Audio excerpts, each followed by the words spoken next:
Caribbean Newsline is brought to you by the Barbados Tourism Marketing Inc.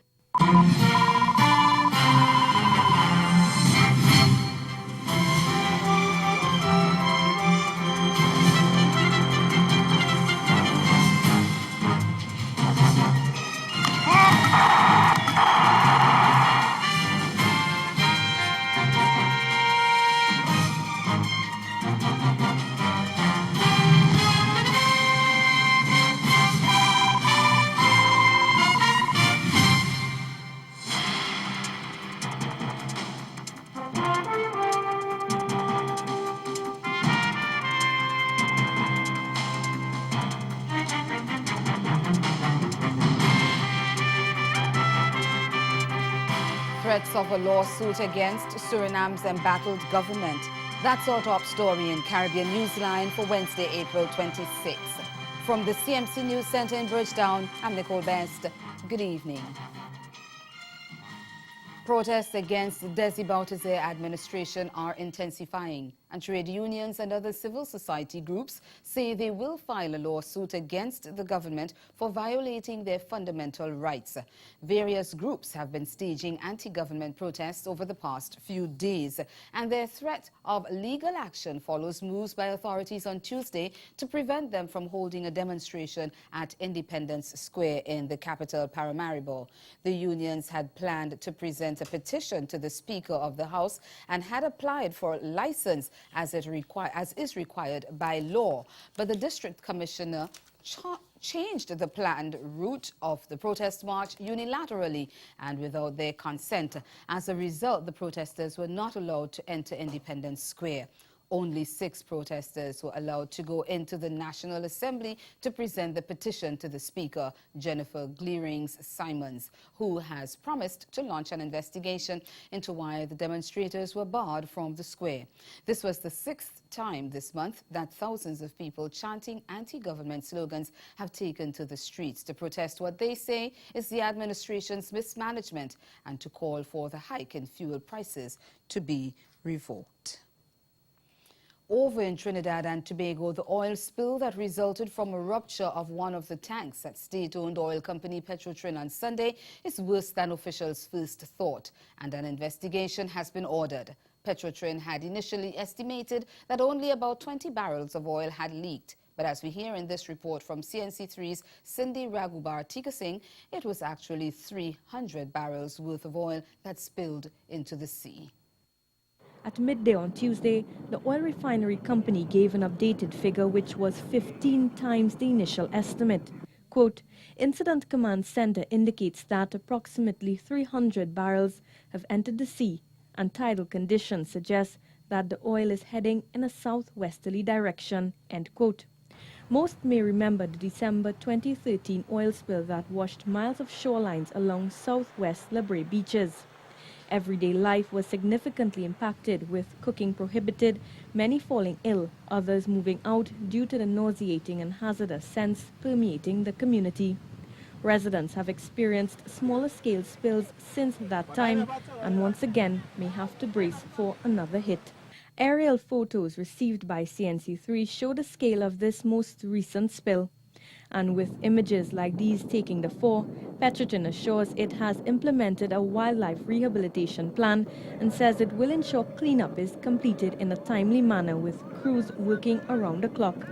Quote, any impacted animal identified will be rehabilitated in established centers in Trinidad, end quote. Petrotrin then thanked stakeholders for their patience and understanding as they addressed the incident. Meanwhile, Energy Minister Franklin Cann says a probe into the circumstances surrounding the oil spill will be conducted. He told the Senate on Tuesday that the majority of spilled oil was contained within the refinery, but some escaped into the marine environment. And he said the investigation will look into why the containment failed.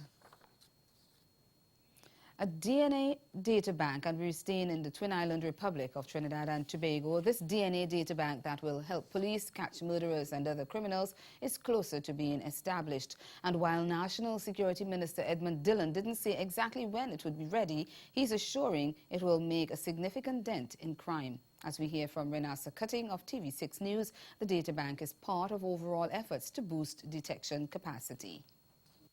Dillon says detection is currently being strengthened through extensive training and the development of the Crime Scene Investigation Unit and other branches of the TTPS. Progress is also being made in the establishment of a DNA data bank, which Dillon says will be a game changer in the war on crime. We've hired a DNA custodian who has been hired. He's setting up the management structure right now. We're engaging right now a provider to treat with the DNA data bank. So we hope in using the DNA, increasing our educational development of our officers and so on, crime scene investigators, we certainly will see some increase in the detection rate. Meanwhile, the National Security Minister is maintaining that serious crimes on the whole are down, but he says homicides continue to stand out like a sore thumb. While you say serious crimes increase, the barometer of which crime is always measured by is murder in most jurisdictions. And therefore, we are very much concerned with the murder rate in particular. And hence, you'll see a number of efforts being done and strategies being put in place to treat with the murder rate in terms of targeting offenders, being proactive, being on the streets, being in the cities, being in operations and so on, to act as a deterrent to prevent committing of crimes. CARICOM Secretary General Irwin LaRocque says that without the CARICOM mechanism, the region would not have many of the services it now takes for granted. LaRocque was a guest on the first edition of the Chatting CARICOM television program aired on Carib Vision on Tuesday night. He said some of the health, education and trade services that now exist and affect the lives of citizens are underwritten by one or more CARICOM institutions. CARICOM is not the CARICOM Secretariat. I am very clear in saying so at the outset. CARICOM is a number of specialized institutions. CARICOM is the member states. CARICOM, of course, are our stakeholders. And we're seeking more and more to engage all our partners in moving forward for the development of our region. Ambassador LaRocque says the desire is to make CARICOM a community for all. One in which our citizens have a sense of belonging to this community effort we're doing. One in which the benefits are tangible and can be easily recognized. One in which we have a greater harmonization of our policies throughout the region so that it's a little easier to be doing business throughout the region. It's easier for us to move throughout our region with little hassle, recognizing, of course, that there are certain conditionalities about that. One in which all of the member states of the Caribbean community ascribe to the appellate jurisdiction and the original jurisdiction of the CCJ, which would complete our circle of independence and Caribbeanness, our true independence. One in which a telephone call from Bridgetown to Kingston is the same rate as a telephone call from Bridgetown to Speightstown under a single economic space. One in which ICT is ubiquitous throughout our region and plays a significant part in our daily lives, in which we coordinate that. One in which there's greater coordination of our foreign policy, so we can really harness the benefits of our 14 votes out there. Meanwhile, advisor Single Market and Sectoral Programs Desiree Field Ridley says the CARICOM Single Market and Economy, the CSME, has made significant strides from inception to now. Field Ridley was also a guest on Tuesday night's show. She said the CSME is only as good as its ability to produce competitively, not only for individual country markets, but for the region and other markets. We have come a very long way since it started, despite what others might think. We have put together the framework for the single market. There are hiccups, of course, but we have the free movement of goods, skills, rights of establishment, services, and capital, perhaps to some lesser extent because of what is happening in our economies right now. Field Ridley said achieving free movement between 15 jurisdictions is not an easy feat, but the community is determined to accomplish it. What we're trying to achieve is access to the region's resources and not just to your own individual resources, which then makes it possible at a regional level to do far more than you would be able to do at a national level. We're also trying to ensure that our business environment is more conducive to doing business. And we have, in fact, gone a very long way in ensuring that we have projects which will take us to the next stage where we can, in fact, have an online registry where our businesses can know more about each other and eventually reach a stage where we can register online.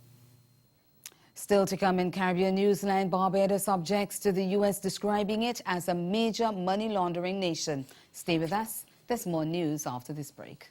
Play at the 50th edition of Antigua Sailing Week. Not a sailor, not a problem. Chase the race from the best beach locations and party in the ocean. On our beaches, a different one each day. Take a drink, take another. Hula, play, dance in the sand. Dance to reggae, to soca, to the beat of your own drum under the moonlight. 7 beach days and party nights. Come play at the 50th edition of Antigua Sailing Week.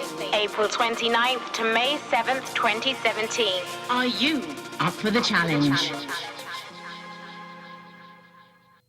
Picture this. Get away to one of the world's most beautiful islands. To experience the Digicel Barbados Reggae Festival 2017. 4 of the biggest reggae events. April 23rd to April 30th. Featuring the biggest names in reggae. Popcorn. Sprague Benz. Sanchez. Marcia Griffiths. Capleton. Conscience. Ventures. Flower Gone. Glen Washington. Cocoa Tea. Won't you go home to your mama? And many more. Purchase your event tickets from ticketpal.com. For more details, follow Barbados Reggae Festival on Facebook or Instagram. Barbados, always on.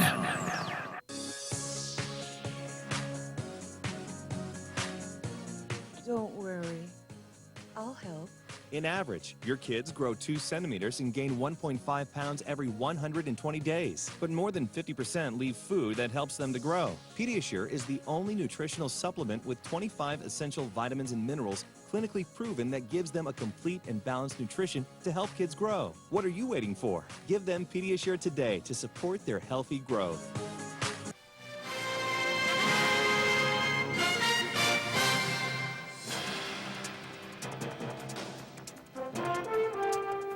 Welcome back. The Barbados government is objecting to being described by the United States as a major money laundering country. The U.S. State Department recently named the island among several nations it put on that label. But Attorney General Adriel Brathwaite says the State Department's report is misleading. He says while it cited generic methods of money laundering that may be found in any country, Barbados's best intelligence does not support the view that they are at proportions that would have a significant impact on the local economy or cause the faintest ripple in the international financial sector. He says local authorities will continue to do all in their power to ensure that the country remains a clean and safe jurisdiction in which to live, work, and do business. Several other Caribbean countries, including the Bahamas and Antigua and Barbuda, have publicly disagreed with the report issued by the U.S. State Department. Violence between rival gangs at a prison in eastern Venezuela left 12 dead and 11 injured. The deadly clashes erupted early Tuesday in the eastern city of Barcelona at the Jose Antonio prison, which is considered one of the country's most violent jails. 9 of those killed died of gunshot wounds. A spokesman for the Ministry of Penitentiary Affairs said the prison had been undergoing reform, partly aimed at disarming inmates, but there were still arms there and prisoners had rebelled. An investigation is underway.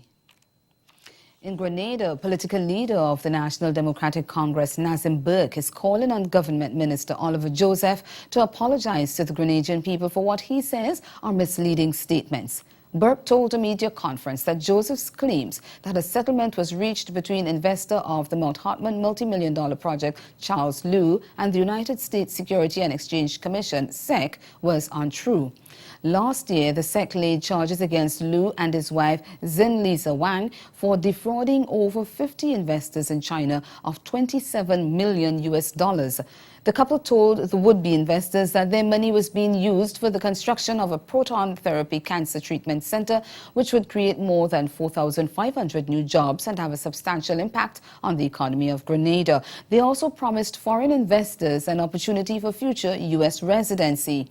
The couple, who acquired Grenadian citizenship under The island's Citizen by Investment program is also linked to a multi-million-dollar tourism project on the island. The opposition leader said on Tuesday there is evidence to suggest that the matter before the United States SEC is far from over. When we heard this report, one of our colleagues, the chairman of our party, then made inquiries of the Security and Exchange Commission asking whether, in fact, this matter had now been settled. And a letter was received from Mr. Gary Loom, who is the senior trial counsel at the Security and Exchange Commission, in which he replied to our Mr. Roberts, saying that Mr. Liu and Ms. Wong have not funded the proposed settlement, the case has not been resolved, and he provided documentation from the court in order to support his claim.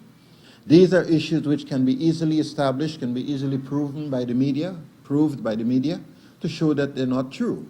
And to come to the nation and to tell this plain out lie to the nation is something that we consider unacceptable by all standards. Caribbean nationals living in the United States are being targeted to help President Donald Trump build his much-touted multi-billion-dollar U.S.-Mexico border wall. It's not that they'll have to do the physical work, but their money may help pay for it. U.S. legislators are seeking to impose a 2% tax on all remittances sent back to their homelands. The tax would affect nationals of Belize, the Cayman Islands, Haiti, the Bahamas, the Turks and Caicos Islands, Jamaica, the British Virgin Islands, Anguilla, Antigua and Barbuda, St. Kitts and Nevis, Montserrat, Guadeloupe, Dominica, Martinique, St. Lucia, St. Vincent and the Grenadines, Barbados, Grenada, Guyana, and Suriname. They are among several countries highlighted by the U.S. legislators to fund the $21.6 billion US wall construction. The Border Wall Funding Act envisages stiff penalties for evaders as well as the transfer of the tax to the recipient in the Caribbean country. They include a fine of up to $500,000 US or twice the value of the funds involved in the remittance transfer, whichever is greater, imprisonment up to 20 years, or both. As election day draws near in the Bahamas, one religious leader is calling for peace and is crying shame on those who practice what he describes as gutter politics. Chania Noel Ferguson of ZNS Network News has the details of that story. Head of the Anglican Diocese, the Right Reverend Leish Boyd, Bishop of the Bahamas and the Turks and Caicos Islands, is speaking out against what he described as gutter politics. This as the election season intensifies. Boyd, however, is hoping to ease the tide. He penned a letter to the Anglican community and the nation calling for peace. Because they do not do the country any good. And I don't know about you, but I only have one country. This is where God placed me and I cherish here, and we as Bahamians need to do our part to lift this country at every juncture. And I'm therefore calling for responsible, full but responsible participation in the general election. With social network platforms playing a major role in this election cycle, adding to the negative political posting, Boyd said he was disturbed that it is being used for more harm than good. And so the internet can create negativity, it can skew issues, it can perpetuate wrong, because, for example, if I say something that isn't true and it picks up and goes viral, then what is true doesn't go out there. What is untrue, what is half-baked goes out there. And that's a challenge that we have, and this is all the more reason why all of us need to be responsible in our participation in national life. I can't stress that enough. Anglican Bishop said the level of negativity displayed that is spiraling over the 2017 general elections should be quashed immediately, noting that leaders must now set the example for others to emulate. And ahead in Newsline Sport, former FIFA Vice President Jack Warner countersuing CONCACAF for defamation. Stay with us. Sport is next.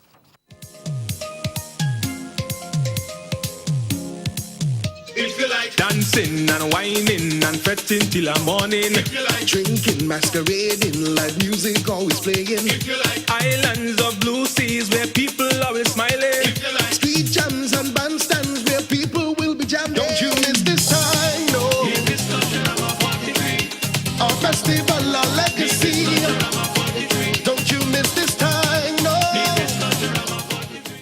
Imagine experiencing your jazz and Easter vacation at Rovenel's Resort and Conference Center. Stay and enjoy one of Tobago's most festive times with us. Choose out of 2 packages for a 4-night stay, executive or deluxe rooms, with 1 night free in our standard and self-catered rooms. Packages include free breakfast and shuttle service to and from popular beaches. For reservations, call 1-868-639-9666.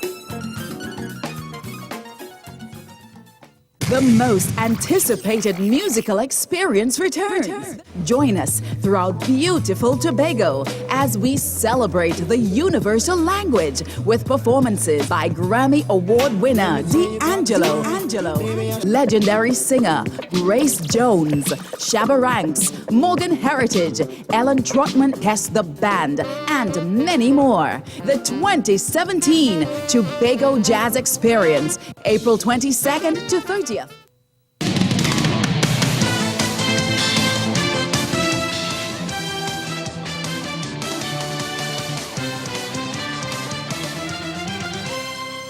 Former FIFA Vice President and CONCACAF boss Jack Warner is countersuing the Hemispheric Football for defamation. CONCACAF recently filed suit against Warner and former General Secretary Charles Chuck Blazer for taking bribes. And now, according to a media report in Trinidad and Tobago, Warner has instructed his attorney to file a suit against CONCACAF and its de facto American president Sunil Gulati for $40 million, double the amount CONCACAF is asking in its lawsuit against the former football executive.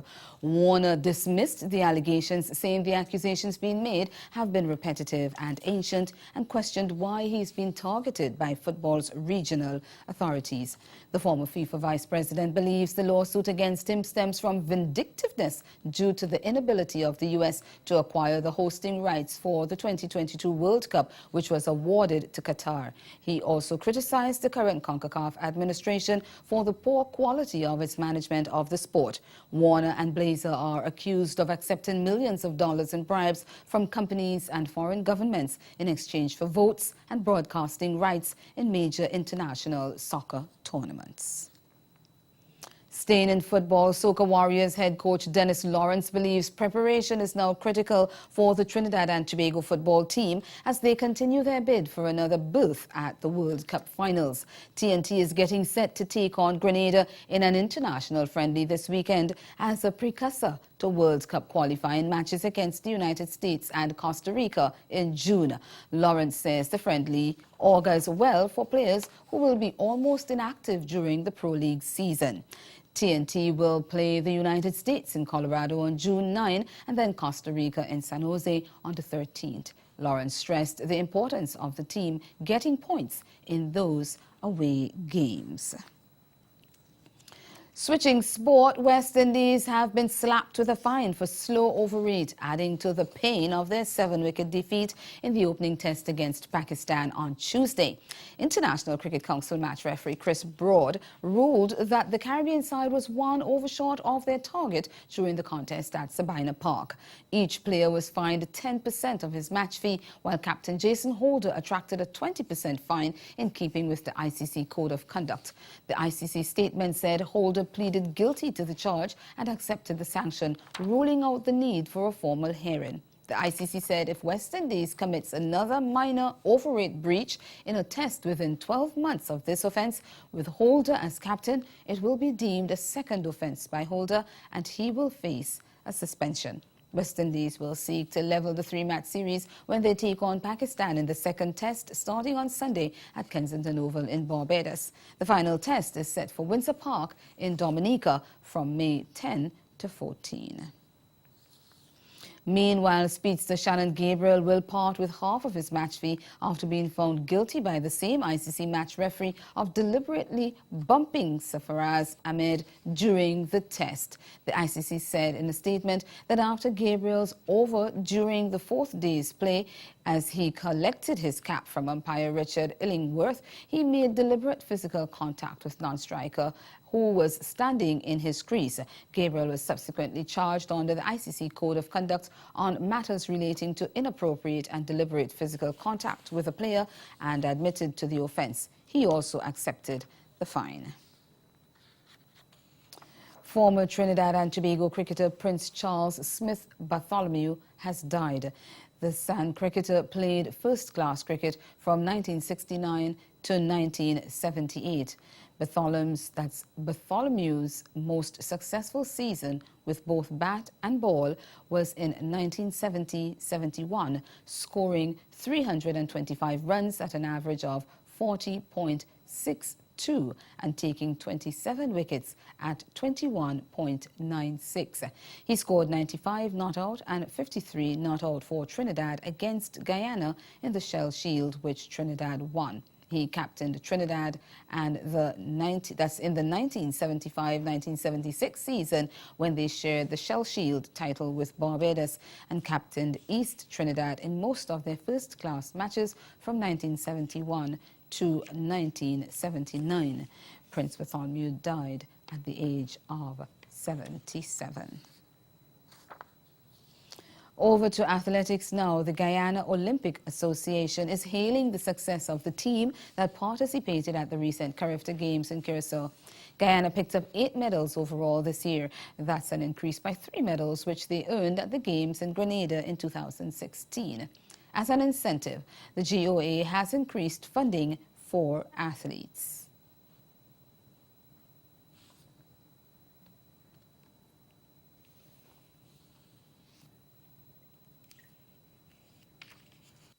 To the successful team, GOA President K. Juman Yasin implores the athletes to also be successful with their academics. Many opportunities awaits them. The day after he won, I received some emails from persons abroad who would like to know the possibility of him and others coming up to the United States to be enrolled in college.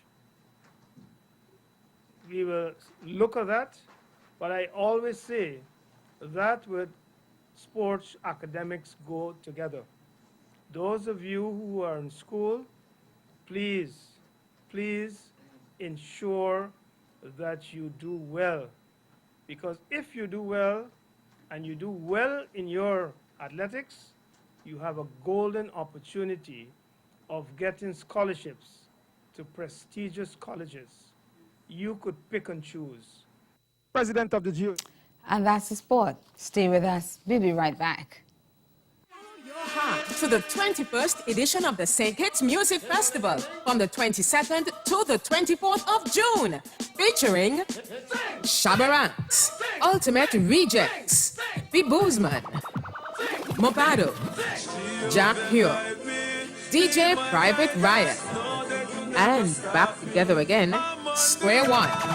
Also performing Third World, Voice, King Mighty Chalk Dust, Credence Clearwater Revisited, Ed Robinson, Ricardo Drew, Tedison John, Felicia Ross, Brianna D, Lyrical, and Goo Goo Dolls. For more information, log on to www.stkitsmusicfestival.net.